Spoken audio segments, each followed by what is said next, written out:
Hola, ¿cómo están? Espero que estén teniendo un excelente día. Hoy vamos a hablar acerca de la violencia vial en Costa Rica y las limitantes vinculadas con la movilidad urbana. Este es un tema central para todas y todos, lo vivimos en nuestro diario existir, y si no afrontamos problemas vinculados al transporte todos los días es porque es tan limitante que nos impide salir, ¿verdad? Por ejemplo, el desarrollo de infraestructura para peatones deja mucho que desear y les pertenece muchas veces a las municipalidades o a la iniciativa privada en lugar de ser una de las responsabilidades fundamentales del Estado como debería ser. Y parte del sistema está más centrado en automóviles, automotores, que en la gente común, ¿verdad? O en función también de un transporte público que sea accesible, que realmente resuelva nuestras necesidades. Y para quienes se transportan en automóvil, ni qué decir las presas. Si a usted le ha pasado cuestiones relacionadas con esto, quédese a escucharnos. Es posible que se sienta reflejada y reflejado en las discusiones que vamos a dar a continuación. Está lloviendo resto. Apenas como pareció dormir un ratico. Dale, apurate. Poné el plástico a los sillones y ayúdame a levantar los muebles para que no se mojen. Ya llegué, mamá. Hey, ya voy llegando. ¿Me puedes salir a recoger por si acaso? Sebas, ¿cómo hago para subir esta foto a mi perfil? Abuelo, nada más la seleccionás y le das donde dice publicar. Entonces, ¿a dónde vamos a pasear este fin de semana? Vamos a ver si estira la cobija con el turismo esta temporada baja. Desigualdades hay de muchas formas, pero en todas el zapato aprieta. Gracias por acompañarnos en este episodio del Zapato Aprieta. Es un gusto saludarles. El día de hoy trabajaremos la temática de movilidad y cultura vial. Para eso nos acompaña Adriana Sánchez Lowell y Gustavo Jiménez Barbosa, quien les habla, y vamos a intentar abordar algunos elementos que consideramos importantes desde las ciencias sociales trabajar relacionados con el tema de violencia vial y movilidad urbana, que principalmente han estado abordados desde otras disciplinas como la ingeniería, como la arquitectura, como las ciencias médicas, pero vamos a abordar un poco más el día de hoy desde las ciencias sociales. Primero, Adri, me gustaría que conversáramos un poco, trabajar el tema de cuál es la situación de violencia vial en Costa Rica, cuál es el panorama que tenemos pasado y presente. Creo que para analizar el tema de la violencia vial en Costa Rica es necesario pensar en que hay por lo menos 3 factores principales que intervienen. Empezaré con la institucionalidad pública en la materia. Tenemos un Ministerio de Obras Públicas y Transportes que tiene en el Consejo de Seguridad Vial una serie de responsabilidades. Sin embargo, me parece que el tema de la educación vial es mucho más de lo que puede abarcar únicamente el Consejo de Seguridad Vial y los programas que hay, por ejemplo, de educación en las escuelas y colegios. Me parece a este respecto que la educación para las niñas y los niños debería ser una prioridad, que desde pequeños y pequeñas aprendan a resolver problemas relacionados con el tema de movilidad urbana, de movilidad rural, de transportes, ¿verdad? Que realmente aprendan desde pequeños y pequeñas cuáles son valores importantes a la hora de tomar decisiones en la materia, ¿verdad? Porque este es un tema muy complejo que aborda muchas cuestiones, decisiones, ¿verdad? Entonces, ese es un punto fundamental. Para mí, el tema de la educación vial desde la infancia debería ser un eje central, prioritario, bien pensado. Se realizan, digamos, algunos esfuerzos, por ejemplo, los talleres, la educación, pero muchas veces se basa como en el acatamiento de señales de tránsito, que si bien es importante, es insuficiente para todas las complicaciones que se pueden presentar durante un viaje o traslado. Por otra parte, bueno, tenemos el Consejo Nacional Vial y en este sentido, cuando el Estado y las leyes y las políticas, digamos, en temas de transporte público, dejan de lado algo tan importante como el transporte para peatones, le dan un mensaje a la sociedad de que los peatones tienen menos importancia tal vez que quienes se trasladan en automotores. porque la ley en Costa Rica establece que el Estado construirá las vías principales, pero se construyen principalmente vías para automóviles, mientras que la construcción de aceras está relegada a municipalidades e iniciativas privadas que muchas veces son incumplidas, ¿verdad? Entonces es un tema central el de el transporte, que haya un sistema para que las personas puedan utilizar bicicleta, caminar, utilizar transporte público, tal y como pasa en muchas ciudades en otros países donde hay sistemas donde todo está vinculado para que las personas puedan utilizar incluso distintos tipos de transporte a lo largo de su recorrido. Ese es un tema fundamental, la institucionalidad pública en la materia, con el agravante de que con los cambios de gobierno hay cambios importantes en el sentido que algunos, por ejemplo, la administración Chinchilla Miranda tuvo la política de promover la reforma a la ley de tránsito por las vías públicas terrestres con el objetivo de que hubiera más sanciones para quienes contravinieran la ley, pero habría que analizar cuáles han sido los resultados de la implementación de esta. ¿Realmente es suficiente una ley para cambiar las costumbres y la cultura, las formas de transportarse? ¿Ha tenido incidencia sobre las tasas de mortalidad y de lesiones por accidentes de tránsito? Bueno, eso es un tema que es necesario discutir. Además de eso, por otra parte, también podemos pensar en las personas, ¿verdad? En nosotros como sociedad, qué decisiones tomamos, cómo las tomamos, cuál es nuestra forma de transportarnos por las vías públicas, ¿verdad? Existen algunas manifestaciones tales como la violencia. Para nadie es un secreto que en las calles de Costa Rica realmente este es un tema y que en ocasiones conlleva a otro tipo de problemáticas muy graves, pero a la vez esto es la expresión de que hay una serie de problemas sociales que están incidiendo y que se manifiestan también en las calles y en las carreteras, ¿verdad? Conductas como, por ejemplo, tratar de vacilar, digamos, las normas, vacilar el tema de las autoridades, y también cuando las mismas autoridades tal vez cometen errores en su proceder, ¿verdad? Que por supuesto que no se puede generalizar, pero que también se da, por ejemplo, el tema de los sobornos, pues que genera, digamos, las condiciones para que se den dinámicas de violencia vial, ¿verdad? También la cantidad de automotores que hay en calles y carreteras que no fueron creadas para el nivel de tránsito que tenemos ahora. Pero volvemos a lo mismo, y aquí iríamos al tercer nivel. Mientras no haya un sistema de transporte público que realmente sea atractivo para todo tipo de personas, que sea inclusivo, un sistema en que las personas puedan caminar tranquilas por la calle. Estaba leyendo ahora uno de los últimos artículos que salió sobre epidemiología vial de un investigador de COSEBI y que plantea las mujeres principalmente mueren siendo peatonas y los hombres siendo conductores. Entonces incluso hay un tema de desigualdades sociales y de género muy grave que debemos trabajar y que debemos trabajar para cambiar, porque este es un tema, uno de los principales factores de exclusión social en Costa Rica. Complementando con eso que mencionas, Adriana, me parece sumamente importante el tema de que es una de las principales problemáticas que tenemos como país. Realmente el tema de la violencia que tenemos en carreteras, podríamos decir que es una pandemia.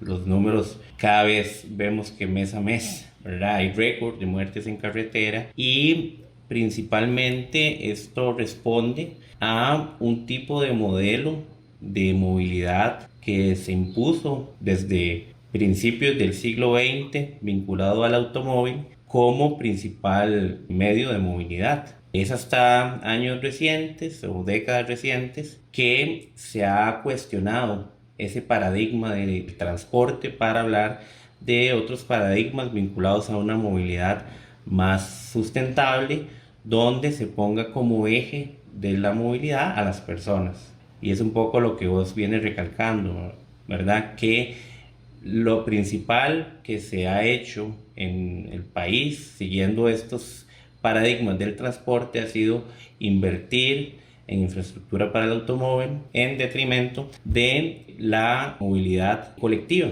Entonces es cada vez mayor los desplazamientos que las personas hacen en automóvil privado, y por tanto esto va a incrementar la cantidad de accidentes que tengamos por la cantidad de carros que tenemos en carreteras, por los problemas en infraestructura que tenemos y por la vulnerabilidad que tienen otras personas que realizan movilidades, como las personas peatonas o las personas ciclistas, o incluso también pues las personas motociclistas.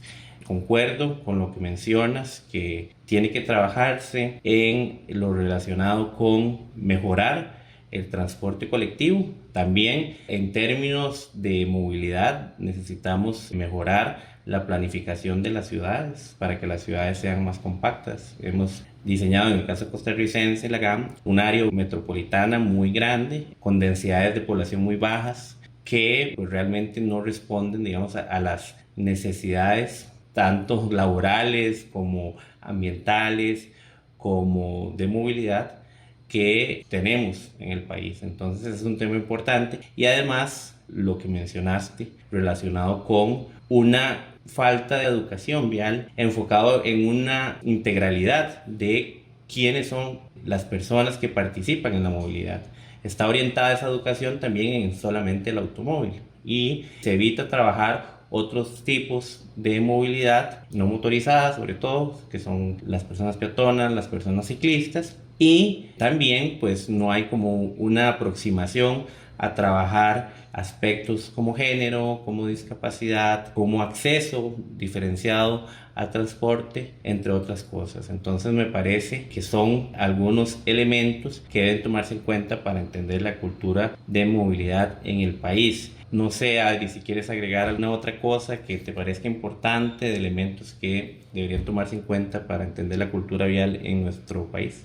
Sí, a mí me parece que hay un tema muy importante, ¿verdad?, que es la organización social y las luchas sociales también para que mejoren sus condiciones. Quisiera recuperar el concepto gramsciano de hegemonía, ¿verdad?, en el sentido que se ha logrado o se ha llegado a naturalizar que carecemos de una infraestructura y un sistema de transportes adecuado en función del ser humano. Yo investigué el caso de la Northern Railway Company, más desde el punto de vista de la historia del trabajo, y pude leer un poco sobre todas las dificultades que hubo a la hora de construir la obra del tren, ¿verdad? Fallecieron alrededor de 4,000 trabajadores en la construcción de la vía férrea. Eran caminos muy difíciles desde todo punto de vista. Además se importó los materiales desde Punta Arenas, hubo desfalcos económicos, etc. Pareciera que no hemos logrado salir y superar de esa parte de la historia, ¿verdad? 14 de marzo de 1926 fue la catástrofe ferroviaria más importante de la historia del país y posiblemente de buena parte de América Latina, que es el accidente del río Virilla, que está en la memoria de casi todas y todos los que tenemos más de cierta edad, en la cual fallecieron entre 270 y 400 personas porque se trataba de un servicio privado, había sobrevendido tiquetes, entonces entre el peso, la velocidad y un problema que había en la curva en el puente, participaron como causantes del siniestro. Entonces es un tema histórico que se arrastra. De hecho, que yo entré a estudiar historia porque se me había encomendado hacer una investigación de la que vamos a hablar más adelante, y yo sentía que yo ocupaba perspectiva histórica para poder explicar este problema porque es muy complejo, digamos. Si tratamos de analizar las dinámicas viales que tenemos, violentas, y los factores que producen y reproducen estos factores, tenemos que irnos mucho tiempo atrás, ¿verdad? Y tratar de entender la creación de la institucionalidad en la materia y cómo se hacen también las obras viales y cómo se toman las decisiones en las políticas públicas en la materia y cuánta continuidad hay o no en las propuestas que se hacen, ¿verdad? Porque da la impresión de que hay administraciones a lo largo de la historia. Pensemos, por ejemplo, Oduber Quirós, que construyó buena parte de las carreteras del país, o esta incluso, que también, la de Carlos Alvarado, que también continuó muchas obras importantes que se habían postergado, pensando solo desde el punto de vista de la infraestructura, en los cuales hay un levante en ese sentido. Sin embargo, no es algo sostenido, ¿verdad? Es como que va y viene. Entonces tendría que pensarse una forma de que esto no dependa, digamos, de los cambios electorales. Y por otra parte, que en los últimos 20 años no haya habido ninguna obra importante en función de los peatones. Tal vez la construcción de la Avenida Central nos dice mucho, ¿verdad? Realmente ocupamos una sociedad organizada que reclame lucharon por el cumplimiento de sus derechos a la movilidad sana. Existe también intereses políticos que la gente no esté en la calle, ¿verdad? Que la gente no ocupe los espacios públicos. Pensemos, por ejemplo, cuando se diseñó la Plaza de la Cultura, hay una investigación muy interesante que dice que se analizó cómo hacer que la gente no quisiera pasar ahí mucho tiempo para que no ocuparan, digamos, el espacio y no pasar mucho tiempo en la ciudad cierto tipo de personas que se quería evitar. Esto es un tema que todas y todos tenemos realmente que luchar porque se mejoren nuestras condiciones. Yo que camino todos los días, por ejemplo, entre San Pedro y Curridabato, frecuentemente me indigno porque por lo menos ahí hay acera. Pero la lucha que tengo que dar cuando voy pasando es todos los carros que vienen saliendo del parqueo, particularmente de un club que hay en la zona, cuyos muros están construidos de manera que los carros no ven los peatones cuando vienen saliendo. Entonces cuando están es ya ahí, ¿verdad? Incluso posibilidades de atropello. Y hay calles que son casi imposibles de cruzar. Entonces realmente me parece que el tema peatonal tiene que resolverse urgentemente. Y la violencia vial también, ni se diga, pero una de las formas para disminuir la violencia vial es fomentar la peatonización. Bueno, nos da otros elementos muy importantes relacionados con la historia que puede tener el tema de la planificación de una movilidad y una cultura vial enfocada casi únicamente en el vehículo privado, y también cómo tenemos que ir sobre los pasos para intentar generar otras formas de planificación y otras formas de pensar la movilidad. Y bueno, con estas reflexiones cerramos el primer bloque de preguntas y ya continuamos con el zapato aprieta. Desigualdades hay de muchas formas, pero en todas el zapato aprieta. Muchas gracias por acompañarnos en el Zapato Aprieta, este episodio que trata un tema central para el país, para el proyecto país, para la comunidad. A propósito, le dedicamos este podcast a todas las personas que han sufrido a causa de la violencia vial en Costa Rica. Realmente es en función de evitar ese dolor, sufrimiento en muchas personas, en muchas familias, que planteamos este tema que es sumamente importante y para el cual las ciencias sociales estamos en deuda de tener un abordaje sistemático. A propósito, les tenemos dos buenas noticias y vienen en forma de libro. Gustavo, contanos un poco de qué trata el libro sobre aspectos sociales de la movilidad urbana costarricense, por favor. Sí, Adriana, muchas gracias. Y sí, bueno, muy importante la dedicatoria que haces del podcast porque, como mencionaba anteriormente, es un tema que nos aqueja diariamente, todo lo que tiene que ver con la violencia vial y con los diferentes problemas de movilidad que vivimos todos y todas en el país. Tenemos en proceso un libro donde queremos recuperar desde las ciencias sociales un abordaje más integral para trabajar algunos elementos e ideas de la movilidad urbana, con el motivo de que la mayoría de trabajos desde un enfoque más ingenieril o más arquitectónico del diseño, pues han planteado algunas investigaciones relacionadas con el transporte, con el diseño de la ciudad, pero desde las ciencias sociales también tenemos mucho que aportar para entender las afectaciones y los posibles aspectos relevantes en términos de movilidad urbana en la ciudad. Entonces nos hemos decidido desde el Instituto de Investigaciones Sociales a recopilar una serie de trabajos que tocan temas de movilidad desde diferentes aristas. Por ejemplo, todo lo que tiene que ver con cambios en las legislaciones en términos de movilidad urbana en el país, tomando en cuenta que en años recientes se aprobó una ley de movilidad ciclista para garantizar desde el Ministerio de Obras Públicas y Transportes, los gobiernos locales y otras instancias una mejor movilidad para estas personas que realizan movilidades no motorizadas desde su bicicleta. Además, hemos querido retratar algunos de los aspectos de movilidad que tienen personas trabajadoras de plataformas de reparto, las cuales pues tienen condiciones de movilidad precarias, aunado a todo esto que mencionábamos de problemas en infraestructura, problemas en las formas de transitar en la ciudad,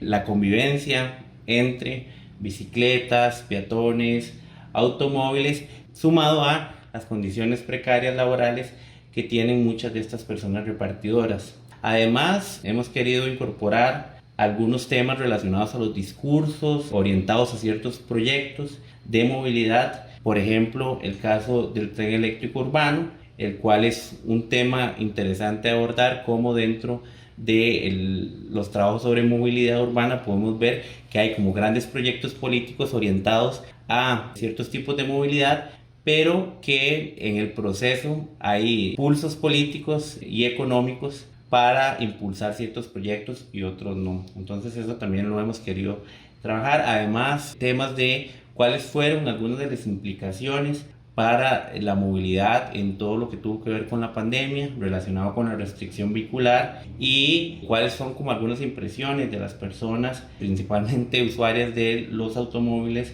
privados, en relación a esto. Y otro trabajo que hemos querido recuperar para el caso de este libro que estamos preparando son las afectaciones en la movilidad relacionadas con los problemas hidrosociales, es decir, todo lo que tiene que ver con la circulación de agua, con las inundaciones y, digamos, cuáles implicaciones tiene eso a nivel de movilidad, a nivel social, pero también a nivel de planificación de la infraestructura. Entonces son algunos temas diversos que queremos recopilar en un trabajo de ver cómo desde las ciencias sociales podemos abordar diferentes aspectos de la movilidad urbana que permitirán seguir abonando a los estudios de movilidad urbana en el país desde diferentes disciplinas de las ciencias sociales y con miras de abonar también a la política pública y seguir trabajando estas líneas de investigación desde la Universidad de Costa Rica. Pero bueno, Adri, también contame del libro que están trabajando en el instituto relacionado con lo que venimos hablando de cultura vial también. Quería agregar respecto a este libro que estamos preparando Tavo y yo como coeditores, que en este participan muchas personas, algunas de ellas jóvenes estudiantes de la Facultad de Ciencias Sociales que esperamos que se puedan llegar a especializar si quisieran en movilidad urbana, porque se ocupa más investigación y más personas centradas en el tema de cómo mejorar las condiciones en este sentido para todas y todos los seres humanos. Y bueno, y por supuesto también los animales, que también están en riesgo y se ven afectados por la cultura vial en Costa Rica. A propósito, está demostrado que los cambios en la infraestructura provocan cambios en la conducta. Entonces, quisiera como repetir esto, sí es posible intervenir sobre esta parte del sistema para que también se vean modificadas las relaciones humanas en este sentido. Mi libro es un libro que en realidad inició hace varios años ya, justamente en el contexto de la discusión de esta reforma a la ley de tránsito. De hecho, que tiene un capítulo que discute esta discusión. También se basa en entrevistas a conductores, conductoras, peatones, peatonas, oficiales de tránsito. El trabajo de campo se realizó entre el 2008 y el 2010. Sin embargo, yo les decía que yo sentía que necesitaba incorporar la perspectiva histórica y por otra parte lo hice con un coautor que falleció lastimosamente, entonces también hubo como que pasar, digamos, por procesos en ese sentido, incluso de duelo, ¿verdad? Lastimosamente una de las pocas personas que estaban formadas en movilidad urbana, de hecho, en Costa Rica. Y además lo que plantea, digamos, teóricamente, yo lo hice desde el construccionismo social, es que temas como este es importante estudiarlos en el mismo contexto. Entonces yo fui a Limón con algunos asistentes que tuve en ese momento y entrevistábamos a las personas haciendo preguntas sobre este tema de la violencia vial. Era una entrevista semiestructurada, larga.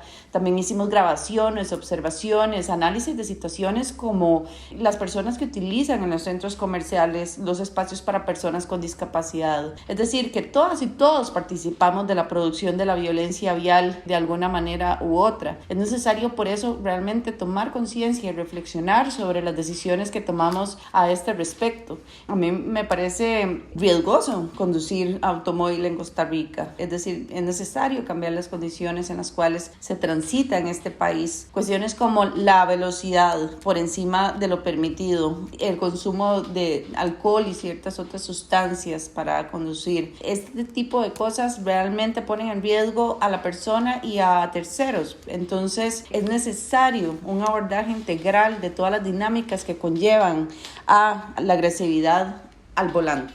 Muchas gracias, Adriana, por presentarnos este libro que está en proceso, y ojalá próximamente podamos tener estos productos para aportar a la discusión sobre la importancia de trabajar desde las ciencias sociales las temáticas de la cultura vial, de la violencia vial, de la movilidad en general, sobre todo para complementar algunos trabajos que tienen más enfoques desde las ingenierías, desde la arquitectura y otras disciplinas, que lo que va a realizar es tener un enfoque más integral y más orientado a las personas. Entonces esperamos pronto poder compartir con todos y todas ustedes estos materiales, y les recordamos que pueden seguirnos en redes sociales, búsquenos como Instituto de Investigaciones Sociales, y les esperamos en el próximo episodio de El Zapato Aprieta.